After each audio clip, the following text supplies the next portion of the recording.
नमस्कार दोस्तों, स्वागत करते हैं आपका IRA की डिफेंस सूट के आज की सीरीज में।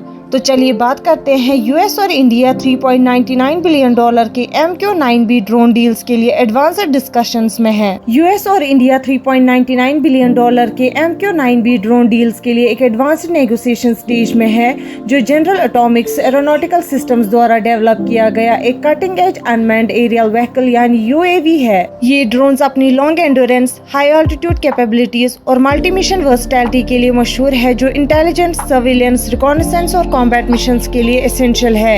इंडिया अपनी डिफेंस कैपेबिलिटीज को रीजनल सिक्योरिटी चैलेंज के सामने एनहेंस करना चाहता है, खासकर कंटेंशियस एरियाज जैसे लाइन ऑफ एक्चुअल कंट्रोल यानी LAC चाइना के साथ और लाइन ऑफ कंट्रोल यानी LOC पाकिस्तान के साथ। ये ड्रोन्स इंडियन ओशन रीजन में इंडिया के नेवल ऑपरेशंस को भी स्ट्रेंथन करेंगी, रीजनल स्टेबिलिटी और सिक्योरिटी मेंटेन करने के लिए एक क्रूशियल एज प्रोवाइड करते हुए। ये deal future collaborations in defence technology और ज्वाइंट डेवलपमेंट प्रोजेक्ट्स के लिए रास्ता बना सकती है, जो दोनों नेशंस के लिए बेनिफिशियल होंगी। बढ़ते हैं एक और खबर की तरफ। इंडिया ने अपनी डिफेंस प्रोक्योरमेंट अप्रोच को मॉडिफाई किया है ताकि अपनी डिपेंडेंसी रशियन आर्म्स पर कम की जा सके।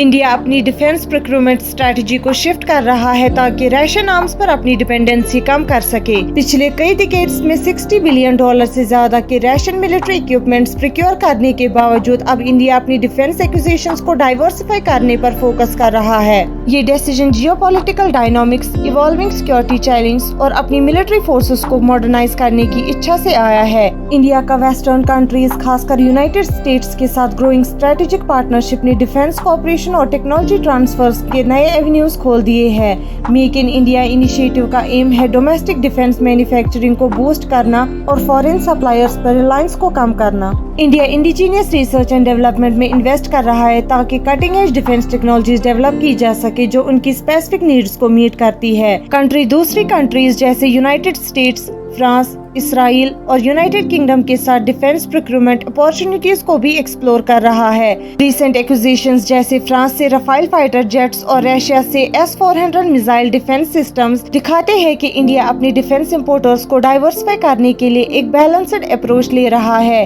इंडिया अपनी डिफेंस कैपेबिलिटीज को एनहेंस करने और रीजनल पावर के रूप में अपनी पोजीशन को स्ट्रेंथन करने के लिए तैयार है। बढ़ते हैं एक और खबर की तरफ। इंडियन एयरफोर्स यानी IAF ने US के F-35 को एक्वायर करने के लिए किए गए दबाव का विरोध किया है। US ने इंडिया को एडवांस्ड F-35 फाइटर जेट को एक्वायर करने में इंटरेस्ट दिखाया, लेकिन F-35 को medium multi role fighter aircraft यानी MRFA टेंडर में शामिल नहीं किया गया। US ने F-35 को इंडिया को बचाने और उसे ग्लोबल सप्लाई चेन में इंटीग्रेट करने का मकसद रखता था, जिससे इंडिया को दुनिया के सबसे एडवांस्ड फाइटर जेट्स के प्रोडक्शन और मेंटेनेंस में एक बड़े खिलाड़ी के रूप में कायम किया जा सकता था। लेकिन इंडिया का रशियन S-400 मिसाइल सिस्टम का एक्विजिशन इंटरऑपरेबिलिटी और सिक्योरिटी के कंसर्न्स को लेकर उठाया गया, जिससे पोटेंशियल F-35 डील सिग्निफिकेंट बन गया। IAF F-35 के लिए एक्साइटेड नहीं था। ऑपरेशंस कंपैटिबिलिटी, कॉस्ट और मेंटेनेंस, इंडिजीनियस प्रोग्राम्स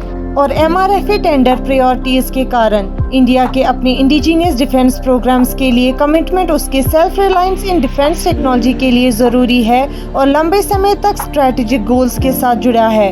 हमारे साथ जुड़े रहने के लिए शुक्रिया। मिलते हैं अगली खबर के साथ अगले वीडियो में।